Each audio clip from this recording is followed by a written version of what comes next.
Hi everyone, it's Joey Remenyi from seekingbalance.com.au. I've had a question about ADHD, tinnitus, medications, and is this a catch-22 situation? So the question is, does having or being an ADHDer make me more susceptible to tinnitus? And do ADHD meds or antidepressant meds exacerbate tinnitus? So starting with the medication first, I think it's very important that you just know your own body and you understand yourself. And there's no real way to answer those questions until you trial medication. So speaking with your doctor about it, starting with small doses and just feeling in for yourself how your body's reacting to it. Everybody's different. Some people may experience exacerbation of symptoms and it's just absolutely intolerable and therefore medications are just not helpful. And other people might find it just magically really helps and shifts the brain waves to reduce symptoms. So everyone's different. So I think as far as medication goes, understand why you're using the medication and really feel for yourself the experience of it rather than just do what somebody else tells you or blindly try things. You'll get that information for yourself by trying it if you wish. Medication is always an option. And sometimes that can be a really useful support. And as far as I'm aware with ADHD medications is you can actually dip in and use them one day and not the next. So it's almost like having a tool in your pantry cupboard that you draw upon as you wish and when you wish based on your workload for that day. So that's the first bit. And, what is ADHD and does it make somebody more susceptible to chronic symptoms? I want to say it's probably a yes and no answer. I feel like when people have experience or are an ADHD, that's just how their brain is wired. There are pros and cons to that, strengths and challenges. As far as I'm aware, ADHD people have much more hyperconnectivity and neural synapses in the default mode network, which is our dream thinking, imagination space, thought creations, innovations, building autobiographical and self-concept ideas. So ADHD people, when they're at rest and daydreaming, have access to lots and lots and lots of thoughts and ideas. And there's a lot of strengths involved in that as far as idea generation goes and creativity and imagination. But then there's other areas of the brain for the ADHDer, which are about motivation and action.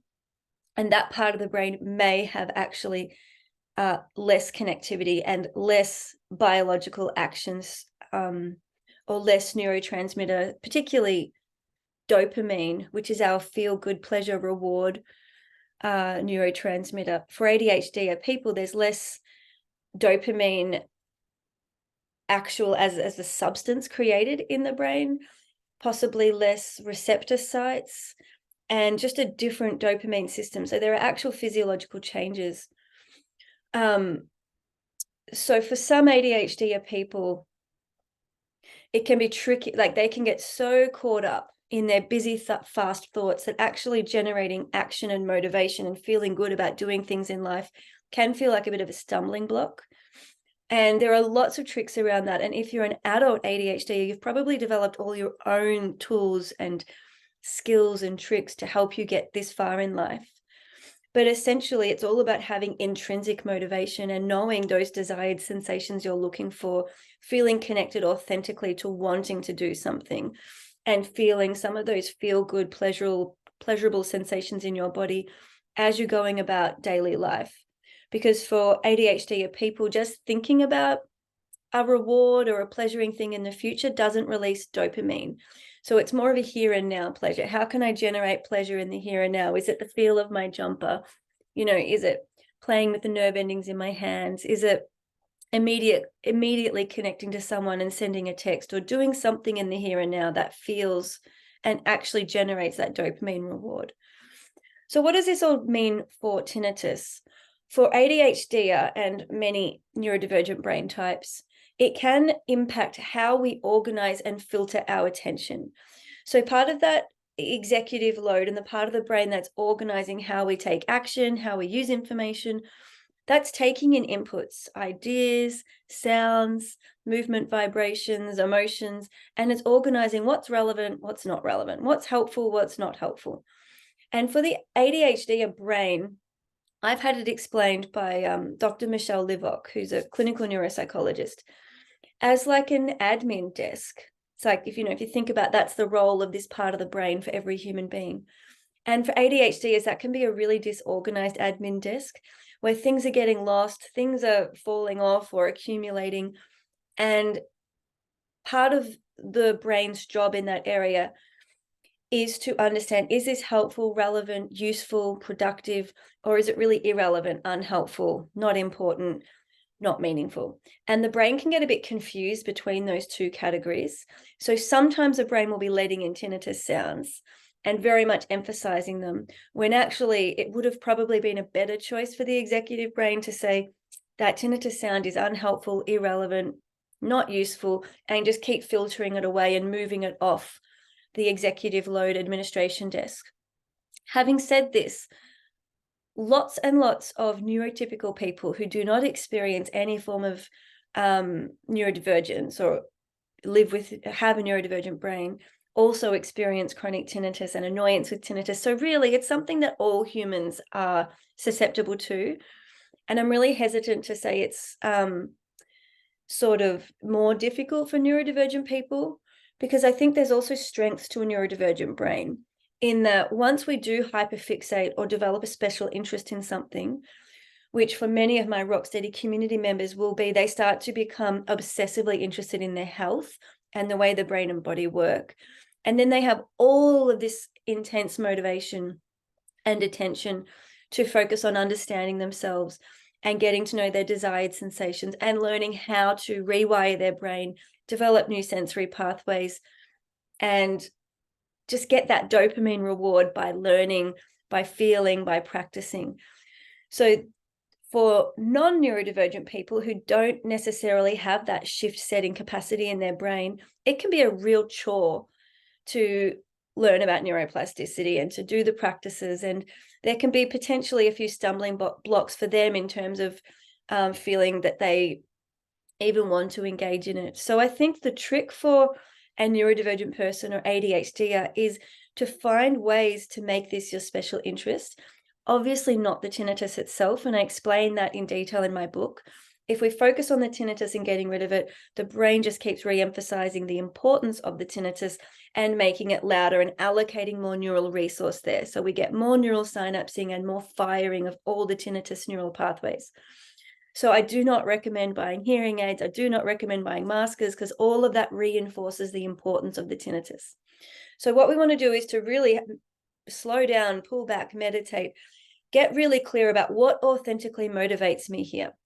I've got this situation, I've got my brain and body, I've got some sounds that are coming in and really distressing or distracting.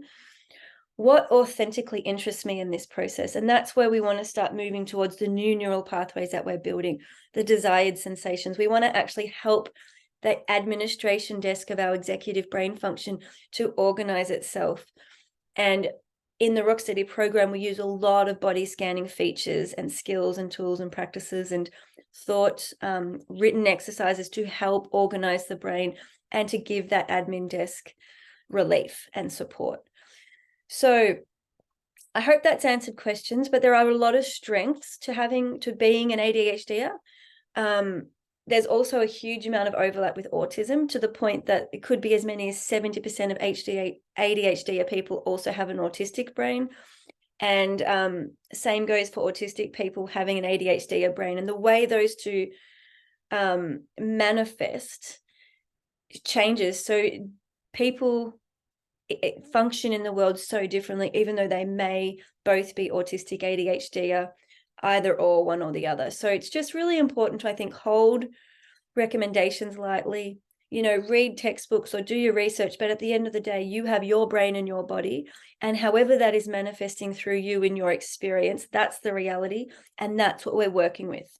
So if you'd like to try medications, go ahead and try it and honestly reflect on if it's helping you. And if it's not, try something else. I do recommend something like the Rocksteady program to help with being authentic, living more in the body, understanding what you're sensing and feeling and how you can take control back and focus on refining those attentional skills and being able to place your attention where you want it more often, and also releasing that load, that executive load, which is all the disorganization within our inner world, which can be extremely debilitating and overwhelming. And to some extent, I really relate to that feeling of just way too much internal clutter. And I actually need to go in and organize it for myself so that I can sleep well, think more clearly, and actually feel lighter in my physical body.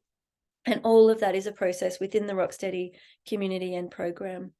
So I hope this has been useful. It's a little bye for now, and keep the questions coming. I'm really enjoying engaging in this conversation more deeply. To learn more about me, visit seekingbalance.com.au. Bye for now.